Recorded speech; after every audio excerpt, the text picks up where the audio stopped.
ఆంధ్రప్రదేశ్ పెట్టుబడులను ఆకర్షించడమే లక్ష్యంగా ముఖ్యమంత్రి చంద్రబాబు సింగపూర్లో పర్యటించనున్నారు.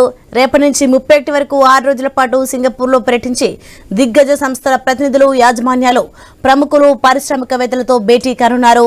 కూటమి ప్రభుత్వం ఏర్పడ్డాక తావోస్ పర్యటనకు వెళ్లిన సీఎం రెండో విదేశీ పర్యటనకు సింగపూర్కు వెళ్తున్నారు.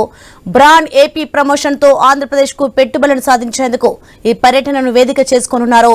చంద్రబాబు వెంట మంత్రులు లోకేష్, నారాయణ, టీజీ భరత్, పలువురు ఉన్నతాధికారులు వెళ్లనున్నారు.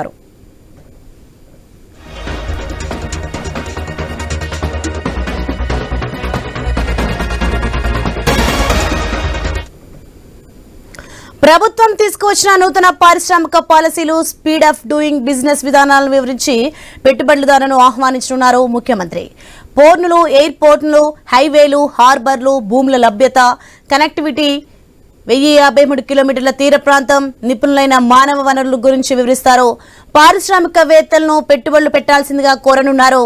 మొదటి రోజు సింగపూర్ సహా సమీప దేశాల్లో నివసిస్తున్న ప్రవాసాంధ్రుల సంఘం నిర్వహించే తెలుగు డయాస్పోరా సమావేశంలో సీఎం పాల్గొంటారు. పేదరిక నిర్మూలనకు రాష్ట్ర ప్రభుత్వం చేపట్టిన P4 కార్యక్రమంలో భాగస్వాములు కావాలని పారిశ్రామికవేత్తలను కోరనున్నారు.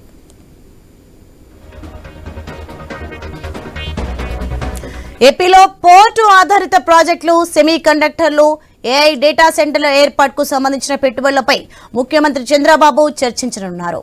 ఏడాది నవంబర్లో విశాఖలో నిర్వహించే పెట్టుబడుల సదస్సుకు సింగపూర్ పారిశ్రామికవేత్తలను ఆహ్వానిస్తారు. డిజిటల్ ఎకానమీ, ఫిన్టెక్ పై నిర్వహించే బిజినెస్ రౌండ్ టేబుల్ సమావేశాల్లోనూ ముఖ్యమంత్రి పాల్గొంటారు. సింగపూర్లో నిర్వహించే బిజినెస్ రోడ్ షోకు హాజరవుతారు. ఆ దేశంలోని వివిధ మౌలిక సదుపాయాలు, లాజిస్టిక్ కేంద్రాలను కూడా సీఎం సందర్శిస్తారు.